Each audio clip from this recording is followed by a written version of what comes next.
A VR headset designed for swimming pools and water slides, a theater built for VR headsets, and I think I know when you're going to get your MetaQuest 3. You're watching Bringhurst VR. Little by little you take control. It's a little uncivil how your game's in motion. And I don't even notice that I'm playing your game.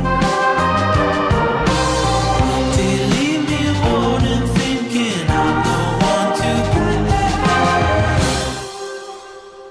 Let's start with the meat of it. VR headsets in the swimming pool, more specifically, water slides. Now, this particular article comes from something called organics.org. It's a little bit sparse. Safe to say this has been a paid article. Nonetheless, the tech is real. It comes from something called Ballast Technologies. They're the people behind this, and they've partnered with Crystal Lagoons. What this is, it's man-made beaches, water parks with wave machines and the like. And what they've done is they've incorporated VR headsets into these experiences. The idea is that they are waterproof. You can snorkel with the headset. You can go down the slide with the headset. You can swim with the headset. They're completely waterproof. So they say. I can imagine a few instances where this goes wrong, where it goes awry, but this is what they're saying, and they've got pictures to boot. So the idea is that you go down a water slide, and as you go down the slide, it tracks you, it knows your movements, and while you might just regularly see the tube of the slide and the sky and the incoming pool, through the headset, you'd be able to see a volcano or dinosaurs coming at you. Mix it up completely. And while I find it questionable that you can go snorkeling, literally snorkeling with a headset, the ramifications of something going wrong are not to be understated, but this is what they're doing. This is what they've partnered with. And right now they've got quite a few water parks implementing it throughout Europe. They want to bring it to the USA, and I'm excited to see what they do. All the same, I don't know. What the fuck? Who is in charge? What are we talking about right now? And next we have a company called Surround Sync. They are specializing in theatrical VR experiences. You might wear glasses. You might watch a movie with seats that gyrate to the rhythm of the movie. You might have surround sound. Well, now you'll be wearing a headset. What they want to do, they want to give every person their own VR headset and create VR experiences. Filmmakers can make movies that are directly relevant to the VR experience, call it animated or whatever you want. They want to bring this to the larger audience and give people just another theatrical experience that would drive people to the theaters. I mean, especially since COVID, it's been kind of sparse, and so I'm excited to see what they do. I'm excited to see how this goes. How many people will contribute to this? How many directors want to make something that's specifically VR? And what would it be like being in a theater and wearing a headset? If you go to the theater for some kind of a date or a family event, wearing a headset would be very...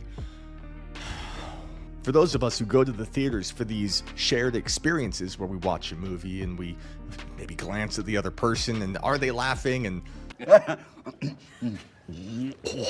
Yeah. And if they're not, then what's wrong with them? What's wrong with you? But now we're going to share the experience. We're going to have this immersive VR show. I, for one, I don't want to get too dark, but going back to Aurora, Colorado, I'm not sure I want to go into a theater for 2 hours blind. I'm not sure anyone wants to sit in a theater with a headset, unaware of what's going on around them. I'm sorry, that's a little bit dark, but that's where my head goes. I'm sorry. And next we have a VR chat competitor called Resonite. It's finally coming to PC VR, and it's been in kind of beta for a while now. They're finally releasing it large scale.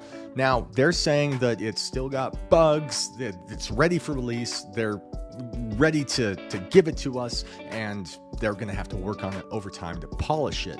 Now, normally, you look at something like Cyberpunk 2077, and you think, why do you keep releasing games that aren't done? Stop it, stop it, stop it. But it's free. It's free. So I can't complain.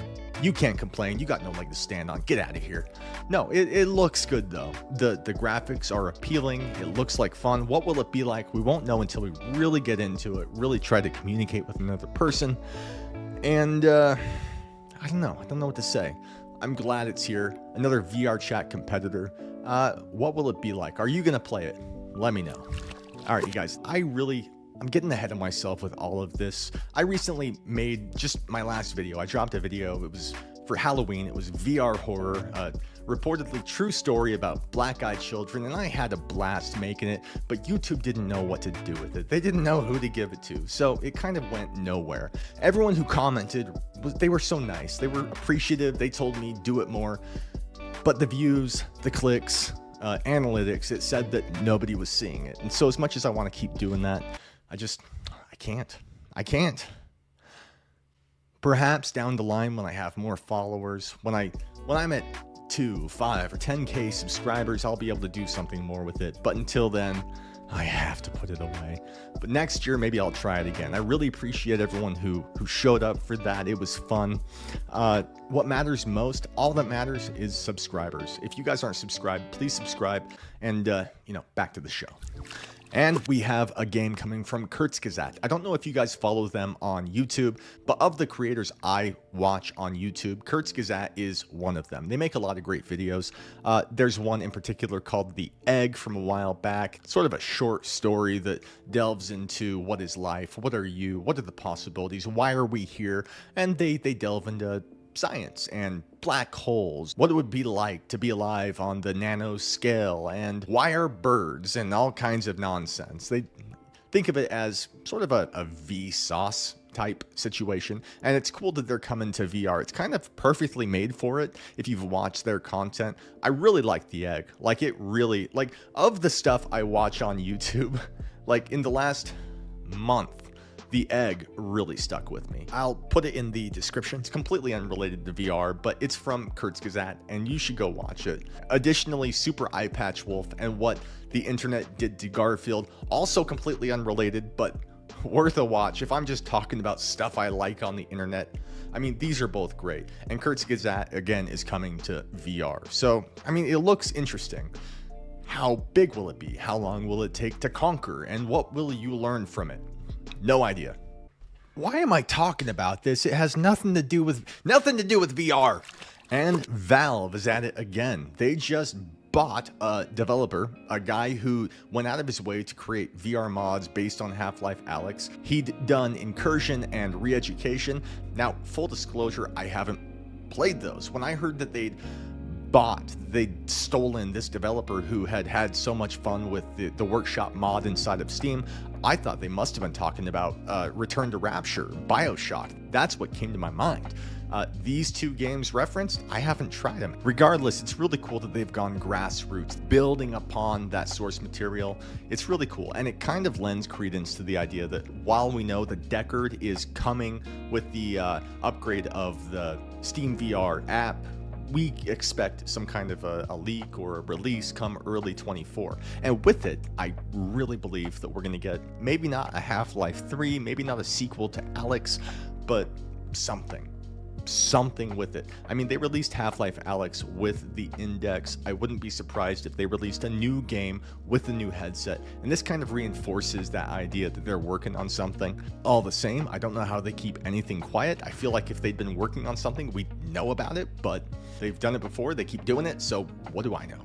And this just in. 5 years ago, they announced Blade and Sorcery. For a while now, we've had some kind of a beta release. I haven't touched it myself. A few of you have, and it's finally coming in 2024. They're finally releasing it. It's been 5 years, and it's finally here. They're finally going to give it to us, and a lot of people are going to be excited about this. It looks phenomenal. It looks high quality. It looks like the textures are just to die for, and I'm really excited for this. What do you guys think? How much have you been looking forward to this? How many of you have tried this in beta in its pre-release form, and what do you think of it? I need to play more games. And lastly, the MetaQuest 2 was officially released October 13th of 2020. Now, I was there for this. I remember it vividly, and I've got Reddit posts and emails to back this up. We had purchased it near the end of September of that year, and many of us had received it by the 13th. It arrived on the 13th, and a few of us got it a couple days before. So this release date saying that it's the 10th of October 2023, you can be sure that they'll be releasing it through Best Buy and other outlets at that time, but they will have shipped it before then. This is based on how they did it with the Quest 2, and I think probably with the Quest 1, but regardless, if they stick to this tried and true thing, a few of us will have the Quest 3 headset by the 8th, 9th, or 10th, provided you ordered it the day it released. Very few of you will have to wait beyond the 10th of October. Again, when I get my headset, I'll be doing a full unboxing, full review. I'll also be reviewing the Elite strap. I'll be reviewing the hand grips that they offer. I'll also be reviewing Globular Cluster is updating their VR headphones, which were initially built for the Quest 2.